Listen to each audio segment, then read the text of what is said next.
वर्तमान का एक ऐसा गांव है जिसमें जन्म लिए एक संत ने पूरी दुनिया पर स्वर्ग बनाने की शुरुआत कर दी है। मेरा मतलब इस गांव में न तो कोई शराब पीता है और न ही किसी प्रकार का नशा करता है और न ही जीव हिंसा। यहाँ के सभी लोग उस संत के ज्ञान को सुनने के लिए सत्संगों में जाते हैं और घर पर बैठकर भक्ति करते हैं। वहाँ के सभी लोग केवल एक ईश्वर को मानते हैं जो कि सबसे बड़ा और सच्चा ईश्वर है। भक्तों को भगवान से मिलने वाले सारे लाभ होते हैं और बच्चे आपस में खेलते हैं और भक्ति करते हैं और वहाँ की फसल भी बहुत अच्छी होती है। इसका मुख्य कारण है वहाँ के लोग जो कि पर्यावरण को थोड़ा सा भी नुकसान नहीं पहुँचाते, क्योंकि उस संत के वचनों में ही इतनी शक्ति है कि कोई भी व्यक्ति नशा छूता तक नहीं है। सभी लोग आपस में भगवान की चर्चा करते हैं। संत रामपाल जी महाराज जी ये केवल एक ऐसे संत हैं जो वेदों के द्वारा विधि से भक्ति बताते हैं। हाँ, उनके रूप में तो स्वयं भगवान आए हुए हैं। वो ही केवल एकमात्र ऐसे संत हैं जो हमारे पवित्र वेदों, गीता और बाइबल सभी ग्रंथों को खोल खोल करके बताते हैं कि वह पूर्ण परमात्मा कौन है जिसकी हमें भक्ति करनी चाहिए। और हाँ, कल तो उनका अवतरण दिवस है, उसमें हम सभी को चलना है। उन्होंने पूरे विश्व को आमंत्रित किया है।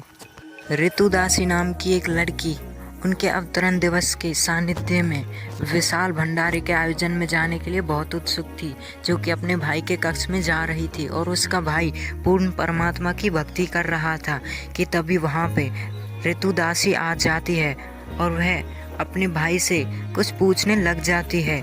उसका भाई अपने मंत्र पूरे करके उस माला को वहीं पर रख देता है और अपनी बहन की सारी बातें सुनने लग जाता है।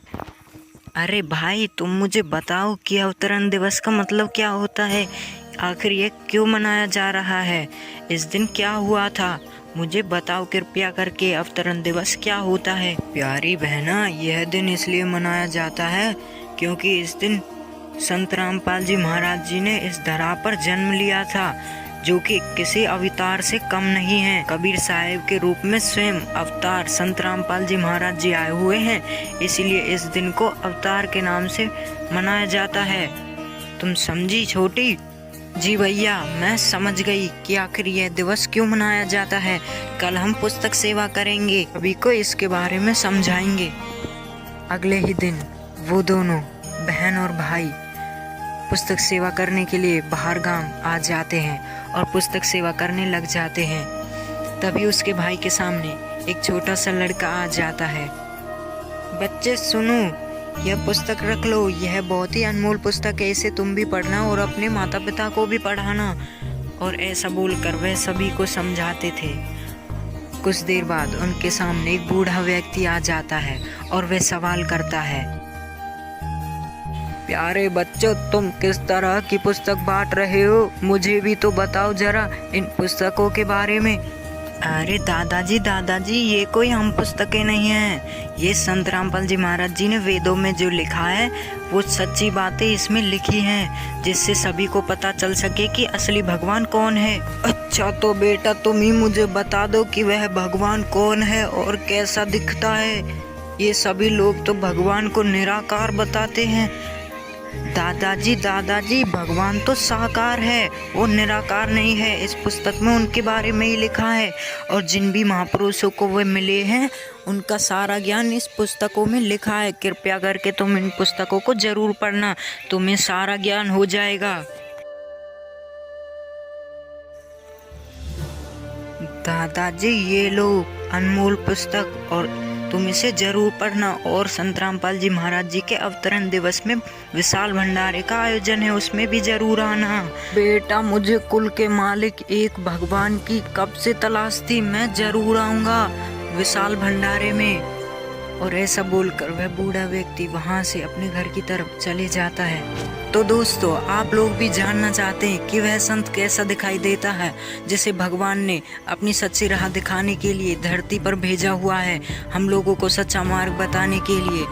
दोस्तों, आपको जान करके हैरानी होगी कि यही वो एक ऐसे संत हैं जिनके ज्ञान मात्र से लोगों के विकार छूट जा रहे हैं और बन रहा है धरती पर ही स्वर्ग।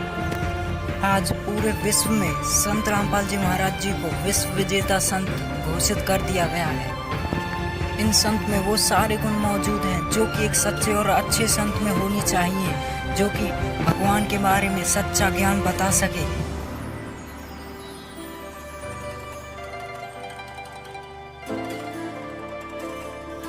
संत रामपाल जी महाराज जी के सानिध्य में 73वें अवतरण दिवस पर 6 से 8 सितंबर को विशाल भंडारे, अखंड पाठ और दहेज मुक्त विवाह रक्तदान शिविर निःशुल्क नाम दीक्षा दी जा रही है। इन्होंने पूरे विश्व को इसमें सादर आमंत्रित किया है।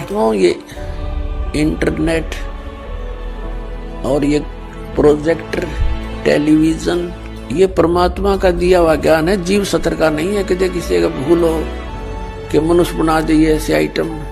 परमात्मा कबीर जी ने उनको बुद्धि देकर के ये बनवाया है। और किस लिए? आज के दिन के लिए, इस समय के लिए,